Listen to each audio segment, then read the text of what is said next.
अभी तक आप वेरी का एक ही अर्थ जानते होंगे कि वेरी का अर्थ होता है बहुत, यानी कि किसी जिस वर्ड के साथ लगता है ये उसकी मीनिंग को क्या करता है, काफ़ी उसका लेवल बढ़ा देता है, उसके लेवल को हाई कर देता है। इसका अर्थ होता है बहुत, इसी अर्थ में इसका प्रयोग होता है। अभी तक ये आप यही जानते होंगे, लेकिन ऐसा नहीं है। वेरी का यूज़ और भी होता है, वो मैं आपको बता रहा हूँ। अभी मैं आपको बता रहा हूँ, ज़रा देखिएगा। वेरी का अर्थ आप जो जानते हो बिल्कुल सही है कि वेरी का अर्थ बहुत होता है, अर्थात मीनिंग को बढ़ाने के लिए। लेकिन जैसे हो गया वेरी गुड, हो गया वेरी गुड, तो वेरी गुड मतलब हुआ बहुत अच्छा। वेरी गुड मतलब हुआ बहुत अच्छा, अर्थात गुड के साथ लगा वेरी, तब यह हो गया, इसके मीनिंग को बढ़ा दिया, तो ये एडवर्ब का काम किया। फिर जैसे क्या किया, जैसे कि फास्ट, वेरी फास्ट, अब यहाँ पे लगा तो यहाँ पर भी ये एडवर्ब के साथ भी लगा। या very slowly, very slowly, slowly क्या है, एडवर्ब है, एडवर्ब के साथ लगा वेरी, तो यहाँ भी एडवर्ब के साथ जुड़कर भी ये एडवर्ब का काम किया, अर्थात बहुत धीमा। अब ये वेरी का दो अर्थ हो गया, लेकिन वेरी का जो अगला अर्थ है ये 1 2, लेकिन जो तीसरा अर्थ है, जब वेरी नाउन के साथ लगता है, जब वेरी नाउन के साथ लगता है और उस वेरी के साथ द लगता है, अर्थात the plus very plus the plus very plus noun लगता है, तो ये काम करता है एडजेक्टिव का। तब ये काम करता है एडजेक्टिव का, और इसका मतलब होता है exactly the same, exactly the same. इसका मतलब होता है बिल्कुल बिल्कुल वही, अर्थात वेरी के साथ जब द लगता है और ये द और वेरी जा करके जब नाउन के साथ लगते हैं, तो इसका अर्थ हो जाता है एग्जैक्टली द सेम, बिल्कुल वही। नहीं समझ में आया तो आपको इस एग्जाम्पल के द्वारा मैं समझा रहा हूँ। पहले दोनों अर्थ देख लीजिए। जैसे है, वह दिया है कि वह बहुत सुंदर है, तो हमने लिखा सी is very beautiful.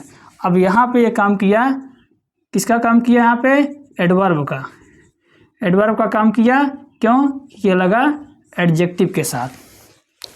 You run very fast, यहाँ पर भी वेरी लगा और फास्ट का है एडवर्ब है, तो एडवर्ब के साथ लगा, अर्थात वेरी एडवर्ब का काम किया और लगा एडवर्ब के साथ।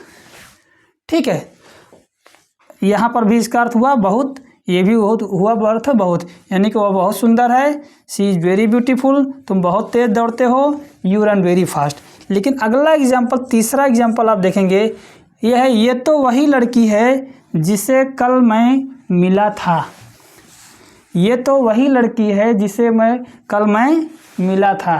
अब इसका अर्थ क्या हुआ, इसके अर्थ में ये तो वही लड़की, वही लड़की, वही लड़की, लड़की क्या है, ये है नाउन, तो ये तो वही, तो ये तो वही का मतलब क्या हुआ, बिल्कुल वही, या ये तो वही, वो तो वही, ऐसा हुआ। इसके लिए क्या हुआ, इसके लिए लगेगा द प्लस वेरी, तो हो गया this is the very girl, this is the very girl, very girl I met yesterday. अब देखिए, मैंने एक एग्जाम्पल और लिख रखा है चौथा एग्जाम्पल, फोर्थ एग्जाम्पल में क्या है, ये लिखा है यह वही लड़की है जिससे मैं कल मिला था। This is the girl I met yesterday, यहाँ पे वेरी का प्रयोग नहीं हुआ। इसको मैंने इसलिए बता दिया कि ज़रा मैं आपको इन दोनों के अर्थ में, मीनिंग में इसका सेंस थोड़ा बतलाना चाहता था। देखिए क्या, this is the very girl और दिस इज़ द गर्ल, दोनों में अंतर है।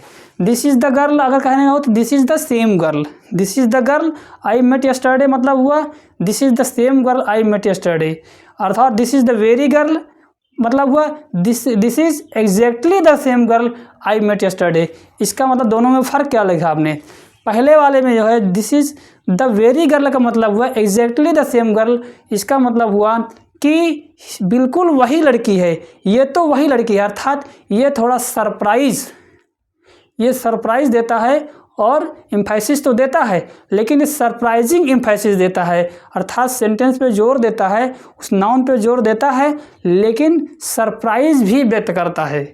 अब अगर सीधे दिया जाए ये वही लड़की है जिससे मैं मिला, तो जो कल मिला तो ये सरप्राइज नहीं व्यक्त कर रहा है, ये नॉर्मल बता रहा है, इसलिए यहाँ पे सिर्फ द का यूज होगा। लेकिन अगर सरप्राइजिंगली अगर बोला जाएगा, एम्फेसिस दिया जाएगा, जोर दिया जाएगा, तो वहाँ पे वेरी का भी प्रयोग कर दिया जाएगा, जिससे अर्थ में सरप्राइज बढ़ जाएगा, उसके मीनिंग में, सेंस में सरप्राइज बढ़ जाएगा। ये इसका अर्थ था वेरी का। तो आपको समझ में आ गया होगा। आगे के ऐसे और वीडियोस देखने के लिए हमारे फेसबुक पेज को फॉलो करें और यूट्यूब को सब्सक्राइब करें। Thank you very much.